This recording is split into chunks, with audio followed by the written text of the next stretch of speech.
কাকা এই নিয়ে 2 দিন আসলাম, ধৈর্যেরও কিন্তু একটা সীমা থাকে কাকা, একটু বুঝেন। একবার আসো আর 100 বার।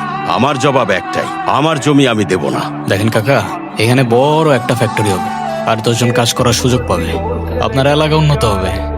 আর সেটা যদি হয় লাভটা কার? আমার না আপনার? আমার এত বুঝাইতে আইসো না, চুল আমার এমনি এমনি পাকে না। হায় রে কাকা, দেখেন ভদ্রভাবে বলতেছি, কারণ আজকাল একটু ভদ্র হওয়ার চেষ্টা করতেছি, নাহলে ছেলে কিন্তু একটাও আমরা খুব ভদ্র না কাকা। শোনো, তুমি আসো আর তোমার বাপ, জমি আমি এইটা দেব না। হে কাকা, বাপে যাওয়া উচিত হয় না আপনার। আর জমি লাগবে বলছি তো লাগবে, ব্যাস কথা শেষ। আলতা, ইয়া, তুমি এখানে? বাবা তুমি ভিতরে যাও। যাও না, আমি আসতেছি। আমি জানতাম না উনি তোমার বাবা। আর এসব আমি করতে চাই না। রাজু কাকা আমারে বারবার জোর করতেছিল। আমি আশা করবো আজকের পর থেকে আপনি না আমার পিছু করবেন, না কোনো যোগাযোগ রাখবেন, আর না আমার সামনে আসবেন। আমি মানুষ চিনতে ভুল করে ফেলছি।